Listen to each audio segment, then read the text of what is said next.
Hello दोस्तों, मैं शोभित यादव स्वागत करता हूं आपको अपने YouTube channel super TET classes में। आज हम जो है साइंस का नया टॉपिक ध्वनि ध्वनि साउंड पढ़ेंगे। तो इसमें चलिए स्टार्ट करते हैं। तरंग, वेव।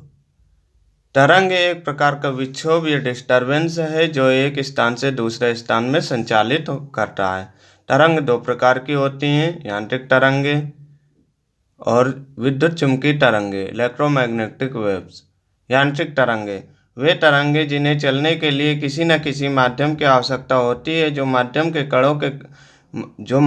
कणों के कंपन के द्वारा आगे बढ़ती हैं, यांत्रिक तरंगे कहलाती हैं। यांत्रिक तरंगे दो प्रकार की होती हैं, अनुप्रस्थ तरंगे ट्रांसवर्स वेव और अनुदैर्ध्य तरंगे लॉन्जिट्यूडिनल वेव्स। अनुप्रस्थ तरंगे ट्रांसवर्स वेव्स वे तरंगे जिनमें माध्यम के कणों का कंपन तरंग के चलने की दिशा के लंबवत होता है, मतलब 90 डिग्री होता है, अनुप्रस्थ तरंगे कहलाती हैं। ये तरंगे श्रृंग एवं गर्त के रूप में चलती हैं। क्वेश्चन आता है श्रृंग एवं गर्त के रूप में कौन सी तरंगे चलती हैं, तो यही होगा अनुप्रस्थ तरंगे। जब किसी रस्सी को हम ऊपर नीचे ऐसे तेजिस करते हैं तो ये श्रृंग एवं गर्त की स्थिति में आ जाती है। तो उदाहरण के लिए तनी हुई रस्सी को खींचने पर पैदा हुई तरंगे, पानी में पत्थर फेंकने पर जो तरंगे पैदा होती हैं वो भी अनुप्रस्थ तरंगे होती हैं।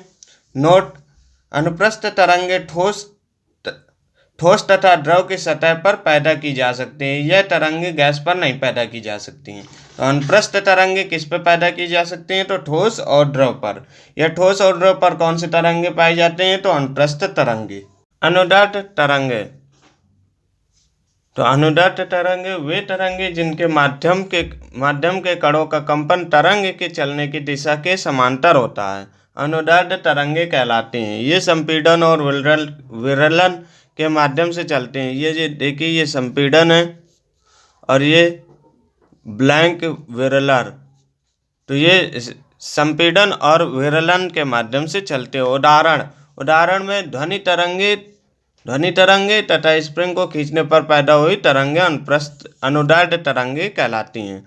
तो पूछा जाता है क्वेश्चन, ध्वनि तरंगे कैसी तरंगे हैं, तो इसमें जो है अनुदैर्ध्य तरंगे या जो है स्प्रिंग को खींचने पर मतलब कौन सी तरंगे होती हैं, तो बी आंसर आएगा अनुदैर्ध्य तरंगे। नोट: ये तरंगे का मतलब अनुदैर्ध्य तरंगे ठोस, द्रव और गैस तीनों में चल सकती हैं। ठोस में सर्वाधिक तथा गैस में सबसे कम होती है। ठोस, उसके बाद द्रव आता है, फिर गैस। सबसे ज़्यादा ठोस में चलती हैं ये तरंगे और सबसे कम गैस में। विद्युत चुम्बकीय तरंगे वे तरंगे जिन्हें चलने के लिए किसी माध्यम की आवश्यकता नहीं होती, अर्थात वे माध्यम के अलावा निर्वात में भी चल सकते हैं, विद्युत चुम्बकीय तरंगे कहलाती हैं। यह तरंगे निर्वात में भी चल सकती हैं। ये तरंगे ऊर्जा कणों के कंपन द्वारा आगे बढ़ती हैं। इसकी प्रकृति अनुप्रस्थ होती है। इसका वेग हमेशा प्रकाश के वेग के बराबर होता है, अर्थात 3 × 10⁸ मीटर प्रति सेकेंड। चुंबकीय तरंगे और उनका खोजकर्ता, तो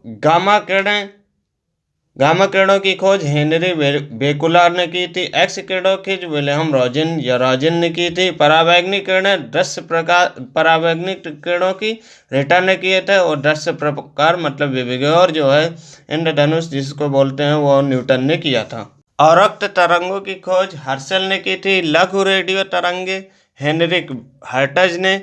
दीर्घ रेडियो तरंगे मार्कोनी ने। और रेडियो की खोज किसने की थी, तो मार्कोनी ने की थी। अब आते हैं ध्वनि तरंगे, साउंड वेव्स। ध्वनि तरंगे यांत्रिक तरंगे होती हैं। मतलब अगर ऑप्शन में यांत्रिक तरंगे आएगा तो यांत्रिक तरंगे लगाएंगे, ऑप्शन में अगर अनुदैर्ध्य आएगा, क्योंकि ये अनुदैर्ध्य यांत्रिक के अंदर ही पाई जाती है, इसलिए ये ऑप्शन यांत्रिक तरंगे भी सही होगा और अनुदैर्ध्य तरंगे ही होगा। दो में से एक ही ऑप्शन में होगा।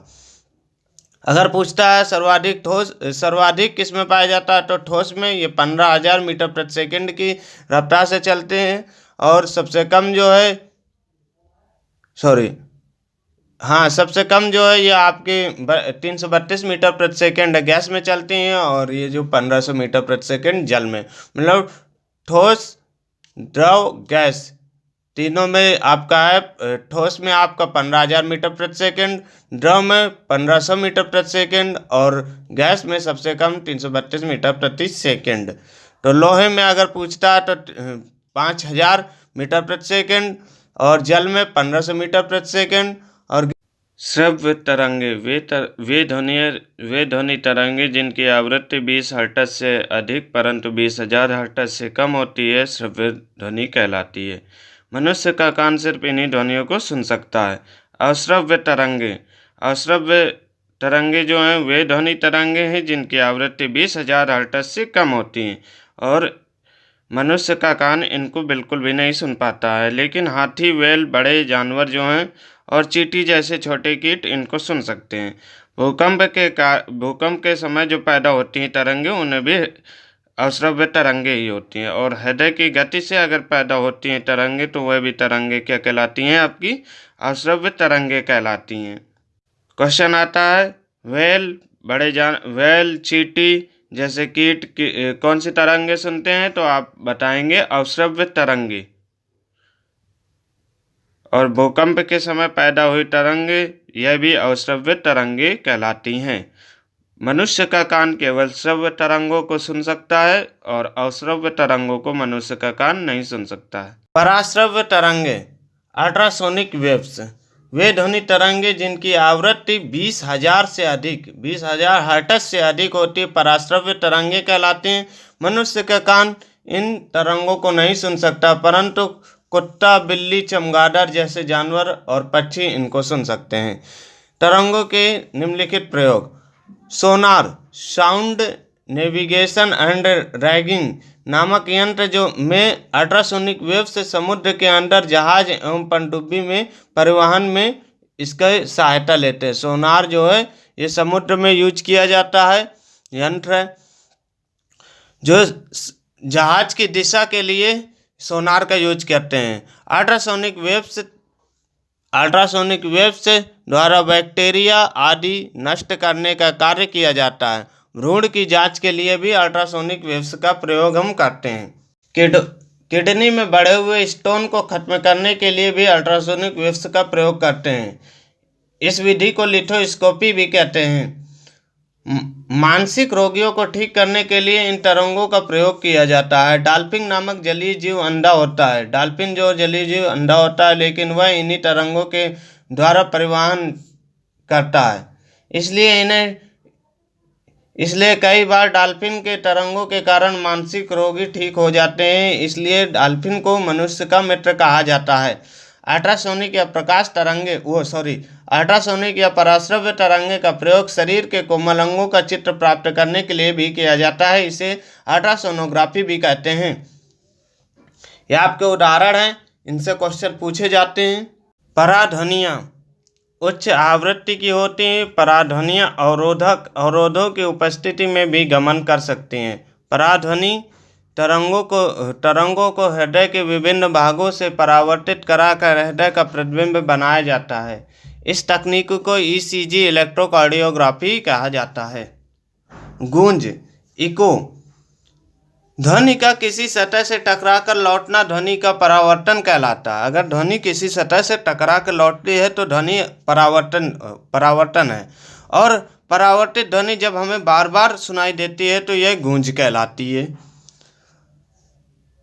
इसमें मनुष्य के कान की यह क्षमता होती है कि केवल वह उन्हीं ध्वनियों को अंतर कर पाता है जिनके बीच समय अंतराल 1/10 का होता है। इससे अधिक अगर होता है तो वह उसके में अंतर नहीं कर पाता।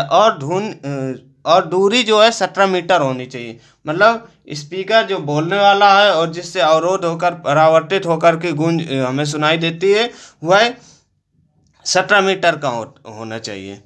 अनुरणन, यदि ध्वनि स्रोत को बंद कर देने के बाद भी ध्वनि या गूंज का कुछ देर तक सुनाई देते रहना अनुरणन कहलाता है। मैक नंबर, ये मैक संख्या क्या है? यदि पिंड की चाल को ध्वनि की चाल से भाग दे तो प्राप्त होने वाली संख्या मैक संख्या कहलाती है। मैक संख्या 1 मैक बराबर होता है 332 मीटर प्रति सेकंड। मैक संख्या बराबर पिंड की चाल बटे ध्वनि की चाल। यह क्वेश्चन आता है। 1 मैक बराबर कितना होता है, तो 332 मीटर प्रति सेकंड। यदि किसी पिंड की चाल 1 मैक से कम है तो ऐसी चाल को कहते हैं सबसोनिक। यदि किसी पिंड की चाल 1 मैक से अधिक है और 5 मैक से कम है तो उसे सुपरसोनिक कहते हैं। और यदि किसी पिंड की चाल 5 मैक से अधिक है तो उसे हाइपरसोनिक कहते हैं।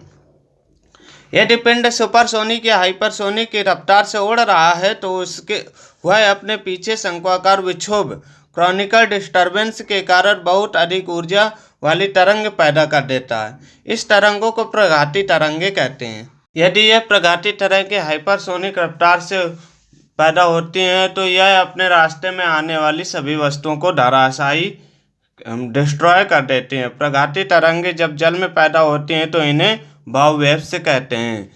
ध्वनि का तारतम्य पिच। अधिक आवृत्ति वाली ध्वनियाँ तीक्ष्ण पतली होती हैं और कम आवृत्ति वाली ध्वनियाँ मोटी होती हैं।